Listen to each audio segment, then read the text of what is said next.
ન્યૂઝમાં આપનું સ્વાગત છે। દાહોદના વુમનિયા ગ્રુપ દ્વારા હોળી નિમિત્તે સતત 11મા વર્ષે ફાગોત્સવનું આયોજન કરવામાં આવ્યું। દાહોદ જિલ્લામાં હોળીનો તહેવાર એટલે ખૂબ ધામધૂમથી તેમજ અલગ અલગ વિસ્તારમાં અલગ અલગ કાર્યક્રમોનું આયોજન થતું હોય છે। વિવિધ મેળાઓ પણ આકર્ષણનું કેન્દ્ર બનતા હોય છે। હોળી પહેલા જ કેટલાય દિવસોથી અલગ અલગ કાર્યક્રમો થતા હોય છે, જેમાં આજે વુમનિયા ગ્રુપ દ્વારા સતત 11મા વર્ષે ફાગોત્સવનું આયોજન કરવામાં આવ્યું। સામાજિક સમરસતા જળવાય અને હોળીનો તહેવાર ઉત્સાહભેર ઉજવી શકાય તે માટે દર વર્ષે આ કાર્યક્રમનું આયોજન થાય છે, જેમાં તમામ સમાજની મહિલાઓ પોતાના ગ્રુપ સાથે હોળીના ગીતો ઉપર નૃત્ય પ્રસ્તુત કરે છે અને મહિલાઓમાં એક અનેરો ઉત્સાહ જોવા મળતો હોય છે। આજે યોજાયેલા ફાગોત્સવમાં અલગ અલગ સમાજની 35 જેટલી મહિલા મંડળે ભાગ લીધો અને અલગ અલગ વેશભૂષા સાથે કૃતિઓ નૃત્ય પ્રસ્તુતિ કરી તો સાથે રાધાકૃષ્ણની વેશભૂષામાં પણ નૃત્ય રજૂ કરવામાં આવ્યા હતા। અબીલ ગુલાલને છોડો તેમજ પુષ્પવર્ષા સાથે ફાગોત્સવની ઉજવણી કરી હતી અને આજથી જ હોળી પર્વની શરૂઆત થઈ હોય તેવો માહોલ સર્જાયો હતો। મહિલાઓના આ કાર્યક્રમને પ્રોત્સાહિત કરવા માટે દાહોદના ધારાસભ્ય સહિતના પદાધિકારીઓએ પણ હાજરી આપી હતી અને મહિલાઓને પ્રોત્સાહિત કરી હતી। તો ત્યાં જ દાહોદના ધારાસભ્ય કનૈયાલાલ કિશોરે ફાગ ઉત્સવમાં મન મૂકીને ઝૂમ્યા હતા।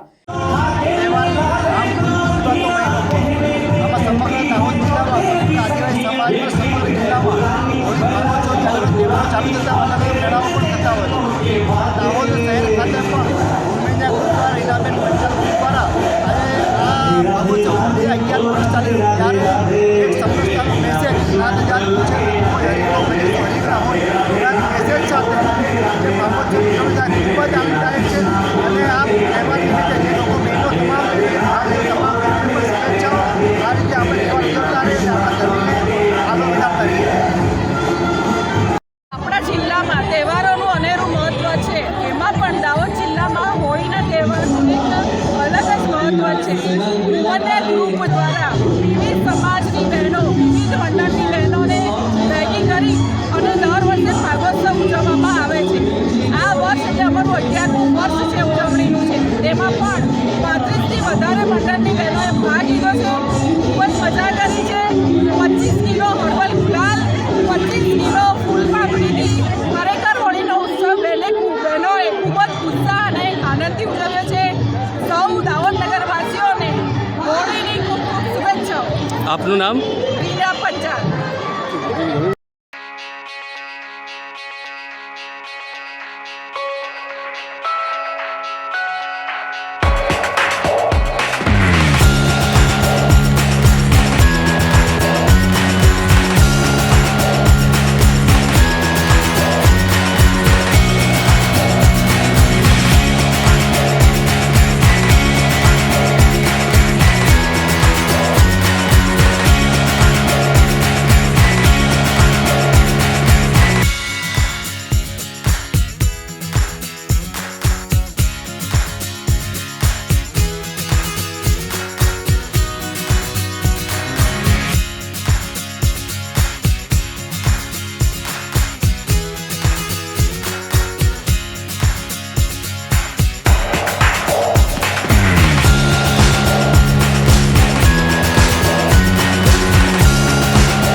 સમાચારોની ઝડપી અપડેટ માટે હમણાં જ સત્ય સ્વરાજ ન્યૂઝ ચેનલને લાઇક, શેર અને સબસ્ક્રાઇબ કરો।